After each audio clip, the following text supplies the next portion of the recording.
For those who does not know you, please introduce yourself. My name is Chamas. I'm a freediving coach. I've been teaching freediving for 8 to 9 years. Been freediving for more than 10 years myself, and I have 2 British national records. Nice. When did you start freediving? I started freediving in 2009. So I went traveling and I took a mask and snorkel with me. At first I was in India and Nepal, so there was nowhere to freedive, but then I went to Thailand, and I remember my first experience getting in the water with my mask on. Right away I started to dive down because it just felt like the right thing to do, the natural thing to do. It wasn't a decision, it's just, that's what I thought snorkeling was. Now it wasn't anything like really deep or amazing, but it was free diving. If you go down 2-3 meters already, you're free diving, and that's how it began, very organically. What did you like the most when you free dived? What do I like the most? You see, I've been for so long and in so many different capacities that things have changed. So at first it was just being so close to wild animals and kind of like swimming around, trying to exploring this whole new world that I've never seen before. I've always had this sort of adventurous spirit, and it just amazed me, like going out there swimming, finding different coral bommies and different fish, and trying to understand the fish and see if they have like certain habits for the different types of fish. So it was very much an adventure thing. Then later it became more about like the sport. I enjoyed diving down, and I had some friends and we'd be like a little bit competitive towards each other. Then it became more about the inner peace that I could achieve while I was freediving. You learn to put yourself in a state of deep calm, which is very hard to do above the water. That's kind of what's kept me going now, like aiming for that state of peace, but while also going deeper. So if you're going deeper, you're putting yourself into more of an extreme situation. But I really enjoy training in a way which allows me to maintain my peace while I go deeper. And it's a way to like test that level of control that you have over yourself. Cool. So it is a relaxation sport, I would say, right? Yeah, absolutely. Because I think people have the wrong idea about freediving. It's as soon as you tell people now you're gonna hold your breath and go underwater. Normal people will directly says, oh no, and start to panic. But it's actually the opposite, right? Yeah, that's how you should train yourself to be. You should train yourself to be the opposite. But it's totally normal and instinctive to not feel like that when you first start freediving. So, if I just tell somebody, okay, go down to 10 meters and back, they're not going to feel relaxed. Just the act of freediving doesn't make you feel relaxed. It's the act of training in an intelligent way which makes you feel relaxed, and always being confident that you can achieve the depth that you set out to achieve before you even do it in the first place. The stress and the adrenaline and everything comes in when you're not fully prepared for what you're asking yourself to do. What makes you decide to become a freediving professional? I did my instructor course, I think like 8-9 years ago. And originally I wanted to become a scuba diving instructor because I was traveling around the world and I wanted to keep doing it. And the only people that I saw that could work and travel at the same time were scuba diving instructors. So I came to Doha with the intention of doing that. And then just a few things got in the way and it didn't happen. But then I met a freediving instructor and I kind of had an epiphany. I was thinking, why would I go somewhere in the world and be one of hundreds of scuba diving instructors when I could be the only freediving instructor? And then there's no competition, right? So then I started along the path of becoming a freediving instructor. And back then it really wasn't as popular as what it was now. So there was maybe like 5 or 6 freediving centers in the world. So you could go to anywhere you want and be the only person there to teach freediving. Cool. What is actually your best? What was your deepest or the longest? The deepest that I've been is 120 meters. So there's different disciplines within freediving. I did 120 meters kind of holding onto a weighted sled, which pulled me down. And then I inflated a lift bag, which then pulled me back up. Mhm. In another discipline, I've done like 105 meters where I get pulled down and then swim up. Or if I go down using my own power with a fin, I've been to 92 meters and back up. I'm really not here to ask any technical questions. So I'm not asking you here what kind of preparation you did and what you eat before, what you do before, what you do after and stuff like that. But I just ask here a normal non-freediver questions to you, to a professional freediver, right? So when you are at the 120 meters, so when you have this card in your hand, right, you go and grab those cards, right? So what is actually goes directly in your brain? What kind of thoughts is there? Ideally, if you've trained properly, there's no thoughts. And the best dives, it's pure experience. Mm-hmm. So you've trained yourself in a way where you don't need to make any decisions. You don't need to think about anything down there because everything just happens on its own automatically. And the mental training side of it allows you to just open up your mind, kind of release the ego, and just experience the dive, your body, your technique that takes control, that's happening. And then you can have your own like deeper, more intimate experiences with the ocean while you're diving. So if you have like 3 advices which you can give to somebody who would like to become a freediving professional, what would be those advices? Definitely, you should start to train and get better yourself, because that's what gives you the experience and the real knowledge that you can pass on to somebody else. So not just the minimum standards to become an instructor, but really train hard and get better and reach challenges and get through these challenges. This just gives you more and more that you can draw upon when you're helping other people. Then something that's very important to me is when I do train, when I do learn these things, it's useless information unless I can pass that knowledge on to somebody else. So you can be a really good freediver and not be a good teacher. So you always need to find a way to pass your experience onto somebody else, whether that's through a specific way of teaching and coaching or a specific way of talking. And that takes like a lot of care and attention and time to develop that skill. The third thing is you can learn from every student that you teach. And it's important to take responsibility as a teacher. So if somebody can't learn a skill in scuba diving and free diving, the main skill people can't learn is equalization, right? Somebody's not going to pass a course, generally it's because of that. There's nothing physically different about these people who can't equalize compared to people who can equalize. They just don't intuitively know how to do that skill yet. You as a teacher should be able to teach that skill. If you can't, then you're missing some really important tools from your arsenal. And to just think, oh, this person can't equalize, it's not my fault, that's not good enough as far as I'm concerned, and I was concerned. So every person that I couldn't help, I took it personally. And then I developed my skill, I developed my way of teaching until I could teach that skill. And then the next thing and the next thing and the next thing.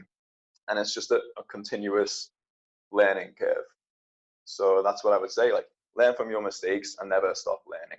Never stop raising your own standard of teaching. Perfect. I agree. How actually do you see the freediving world at the moment? Is it growing? Is it standing still or going down? The freediving right now, it's booming. It's almost doubling in size each year. If you speak to the education departments of each of the systems, it's just getting bigger and bigger and bigger, which of course is good for everybody.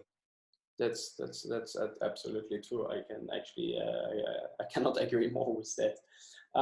What kind of development the freediving world need when it comes to education or when it comes to equipment? What actually the freediving world is missing at the moment and it needs to be improved or it needs to be better? Right now, freediving as it stands is very amateur. It's getting better, it's moving in the right direction, but it's still very amateur with regards to, for instance, like the level of instruction, the level of teaching, also the level of competitions and safety and things like this.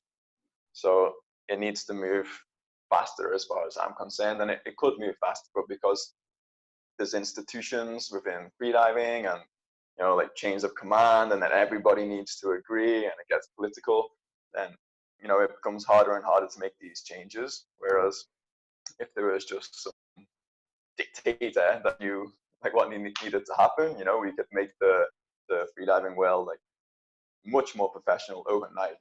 It's not a mystery what we need to do. We know what we need to do. It's just not happening. With regards to education, I'd like it to be a little bit more specific to what the actual person wants who comes to do the course. So for instance, most people that come to do a freediving course just want to learn to dive on the reef and have a bit of fun and do like skin diving. But then we take them to the pool. We have them doing like pool disciplines and static and learning all this other stuff, which isn't really necessary for these people. So I think their time and money would be spent in a much better way if we were more focused on diving on the reef. Whereas other people, they've seen the competitions, they've seen the cool YouTube videos and everything. They want to get into the sports side. So then we can teach them more directly about that type of thing. I think like right now the courses are very cookie cutter sort of courses, and I think everybody would benefit more if we became a little bit more specific to what different things that people want are. Do you think the sport in general need more media? I mean, it need to be exposed more to people? No, I don't think so. I think like competitions, it looks really bad, because you see a lot of people, they become hypoxic, they'll black out or have a loss of motor control, so they can't control their body when they reach the surface, and some people black out underwater. It looks really bad, especially to people that don't know the sport. Like for me, I've seen a lot of blackouts, I've rescued a lot of blackouts, so it becomes less and less of a big deal because I've seen everybody recovers and there's no sort of long-term damage. But as somebody outside the sport, to see somebody black out at 10 meters, then have to get pulled back up to the surface and they're still unconscious, then there's always this sort of panic scene on the surface when they're trying to bring them around. It looks really, really bad. I'd rather more of the media focus be on the lifestyle. So kind of like surfing, like there's surfers at the highest level, but then there's also this surf culture, which is like a super cool culture of people that just love the ocean, love surfing, and they just dedicate their life to it. And that's more valuable for me. But that's exactly what I mean. I mean, freediving itself, I think it's super cool sport. It's amazing. Also, the lifestyle around it, it's very nice.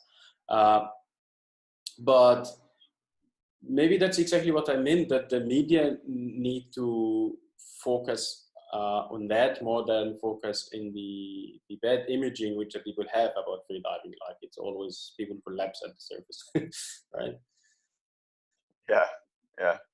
And I'd say if it did go that way, it would be a more accurate interpretation of what freediving is. Freediving isn't generally like people going past 100 meters doing these competitions and world records. The vast majority of freedivers, it's just like friends, a community. We go out together, we dive together, we train together, we support each other. Everybody's into like meditation, yoga, a healthy lifestyle. Yeah, that's the really positive thing about freediving, is it changes people's lives. What are you doing actually at the moment? Do you have any kind of projects in which you are working at? So far, I'm doing personal coaching. So I don't teach courses anymore. I found that I didn't sort of need that, that endorsement from an agency. So whether that be AIDA, PADI, or SSI. The standard in the industry is if you become an instructor, then whichever agency you're with guarantees a certain level of competency. But once you pass that level of competency, then actually just being an instructor is I felt it was holding me back. And the structure of the course meant that it was holding me back as well. So, I had to find a way to sort of let people know that I'm not here, I'm up here. So I did a few things, like I did my national record so people know that I could go deep. and I started a YouTube channel, so people knew that I could teach. So I would explain complicated things within my YouTube channel, things that aren't in the course, and I've been doing that for what, like 4 or 5 years. 4 or 5 years of content which they couldn't get in a freediving course. And there's no other YouTube channel talking about freediving that's done that. So you're now located in Dahab, and your professional career started at Dahab, right? Yeah, that's right, yeah. Why Dahab? Dahab's special in the freediving world. If you go, there's other places that you can freedive, but if you go there, you're the weirdo. Most people there are scuba divers or just backpackers or just doing other kind of more normal things, and then you plus maybe like 4 or 5 other people are the freedivers. But in Dahab, it's like a town of freedivers. It's not like you're not the outcast, the weirdo. You're like a solid part of the community. And I've got lots of friends here. I've got lots of friends that come and go. So socially, it's really, really nice to be here. But then also we can dive we can dive all year round, pretty much like 365 days of the year. We can get 92 meters in the blue hole. If we just dive straight from the town, we get like 40, 50 meters. So conditions are great and the lifestyle is great. That's very nice. So if I would say that the top 3 freediving destination, Dahab is one of them. What would be the other 2? If we're talking about conditions and nature and wildlife, so Dahab, there's an island in the Philippines called Pangalao, and that's kind of exploding right now for freediving. It's almost the next Dahab, so that's definitely worth checking out. And I'd say there's an island called Dominica in the Caribbean as well. Dominica's special. It's a small island. It's not overly populated, but it's beautiful. There's waterfalls everywhere. There's perfect conditions for freediving. There's whale migrations that come through. It's a little bit tricky to get there, but it's definitely worth the trip. When it comes to freediving equipment, this is just for my personal curiosity. Do you see urge to improve something in equipment, or it is actually going in a good direction, and you as a dive pro is satisfied with it? Yeah, so far I'm quite happy. The more popular freediving becomes, and hopefully we'll start to see the prices come down because the equipment is really, really expensive. Yeah. But so far, I'm really happy with the standard of the equipment, the wetsuits. If you get the right wetsuit, mostly you can get tailor-made wetsuits. Fins, you can choose the different stiffnesses according to like your preference. Masks are looking good, nose clips good. So yeah, I'm happy with the equipment so far. Just the price could do a comment. So Harry, I would like to really thank you very much for your time, and it is a pleasure to meet you. And I hope once everything come back to normal, then we can meet, have a coffee, and yeah, for sure, that would be great. Yeah, thanks for inviting me on, Kareem. And I wish you a good day, and yeah, go make some deep, safe dives. Yeah, I will. Thank you. So, have a good day. Bye bye. You too. Bye.